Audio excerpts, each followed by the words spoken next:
You're listening to the AstroMommy Daily Horoscope, a forecast that hopes to shine a light in the dark, helping us all see where we've been, where we are, and where we're going. Whether you're a first-time listener or a long-time subscriber, thanks for being here. I truly appreciate you being in the AstroMommy community. I hope you enjoyed today's horoscope and card reading. If you would like to support the AstroMommy Newsletter, there are several ways to do so. Subscribe on Substack, share it with a friend, schedule a reading, check out my family's Etsy shop, Metaphysical Flamingo, or just leave a tip. Without further ado, here is the Daily Horoscope.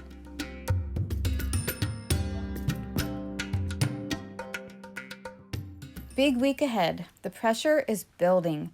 Don't panic, but put your lifebelts on. Daily Horoscope for Monday, March 13th, 2023.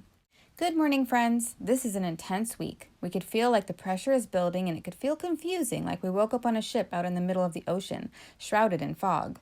It feels ominous. There are some moments this week when the sun will peek through, allowing vision, insight, and moments of clarity, though. I'll try my best to help navigate this ship, but as they said in the movie Titanic, put your lifebelts on, miss. It's time to put your lifebelts on. Okay, let's get into the astrology.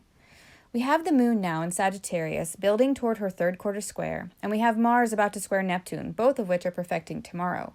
Then we have the Sun-Neptune conjunction that is getting really close, becoming exact on Wednesday. After that, on Thursday, March 16th, we have Mercury conjoining Neptune and the Sun in Pisces, and right after, the Sun and Mercury join Neptune in a square to Mars in Gemini. Also on Thursday, Venus in Aries will square Pluto in Capricorn just a few hours before her ingress into her home sign of Taurus. On Friday, the Sun and Mercury perfect their conjunction, and over the weekend, Mercury ingresses into Aries and makes a semi-square to Uranus and Taurus. It's a big week. What does all this astro speak mean in layman's terms?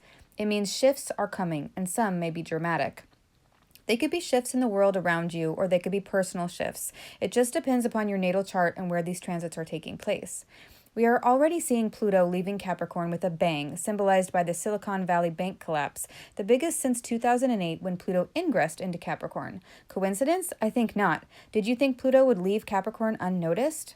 I just saw in an article this morning about a big giant blob of seaweed that is about 5,000 miles wide, approaching Florida and is already starting to wash up on the beaches. This feels very Mars-Neptune to me, like a big scary sea monster about to emerge from the ocean and cause some destruction on the land. It just seems to embody the two archetypes. The seaweed is even red, a color associated with Mars. That this is happening during a Mars-Neptune square, the last of the cycle of 3 during Mars's time in Gemini, just seems very textbook to me.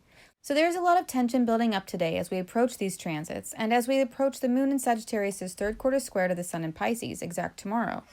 The moon ingressed into the sign of Sagittarius at 3:20 a.m. early this morning, and 13 minutes after her ingress, she squared Saturn in Pisces, who is currently at 0 degrees Pisces 40 minutes. The square energy between the moon and Saturn could color the day, bringing up serious feelings, especially ones that make you feel isolated, alone, or like an outsider. It's hard to shake the heavy feelings of a moon-Saturn contact. With the Sagittarius moon energy here now, though, we could feel a bit more optimistic and inspired as the moon gains distance from buzzkill Saturn. It's a good day to pick ourselves up and do something that lightens our spirits. Sagittarius likes to aim high, get a broader vision, and look on the bright side of things, so we can use this energy to look at the big picture and laugh more about our trials and tribulations. Sometimes laughter really helps deal with the heavy, serious feelings that weigh us down like lead weights, and it's important to be able to laugh at ourselves and the irony of life at times. This afternoon, Mercury in Pisces forms a sesquiquadrate and a semi-square to the south and north nodes, respectively, causing some delays and setbacks to our plans. It's hard to plan for dealing with fog. There's not much you can do besides wait for it to clear so you can actually see more than 3 feet ahead of you. So have patience with this one. By tonight, the moon in Sagittarius makes a sesquiquadrate to Venus in Aries as they build towards their trine, which won't perfect until early Wednesday morning. This energy, again, brings feelings of delay. Try to relax and not obsess about the setbacks. Things seem a little unsettled right now in regard to your desires, love life, and relationships, but they will get better soon.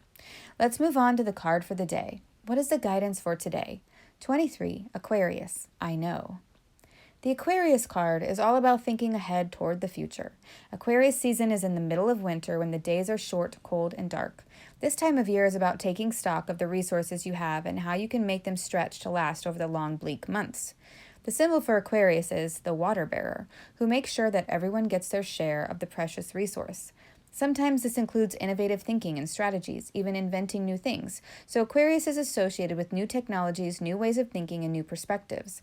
Often these ideas set them apart from the herd, and they are labeled as eccentric, unusual, unique, or the black sheep. Aquarius doesn't try to go against the status quo. They just can't help themselves when what they feel is the right thing to do ruffles the feathers of the traditional, conservative, and dogmatic. As the guidance for today, I feel this card is coming up as a reminder that you may feel alone in your beliefs and convictions, or feel like you are going against the grain, or maybe you feel alien and detached from the mundane world around you, like you are watching a movie and not participating. There could be surprises that disrupt the status quo or the plans for the future. Whatever it is, know that the Aquarian energy is here to guide us into the future with a steady hand. Structures may be crumbling, but Aquarius tells us that we can rebuild with the resources we have within. Don't follow the herd to the edge of the cliff. Trust the bright star within yourself for guidance. Deep inside, you know the truth. Let me know if this reading resonates with you in the comments. I hope this is helpful. Until tomorrow, AstroMommy. Thank you for reading or listening to the Daily Horoscope. Quick links and resources can be found at the bottom of the newsletter. Today's card was pulled from the Black Moon astrology cards available on Amazon. If you seek knowledge and enlightenment, the AstroMommy Newsletter may be right for you. Side effects of reading or listening to the AstroMommy Newsletter are common and include joy, jubilation, delight, happiness, gratitude, love, triumph, feeling in tune with the universe, experiencing deep insights, reflections, and contemplations, a lightened soul, a lighter step, feeling awake when others are asleep, illuminated, enlightened, having spiritual experiences, noticing repeating numbers, animals in nature, or songs on the radio that speak to you, getting vibes, clairvoyance, clairaudience, or clairsmelliance, feeling like you know a secret language, biophilia, crying tears of joy, emotional literacy, feeling lively, stable, exalted, having an auric glow, or feeling like you woke up on the right side of the bed have all been reported.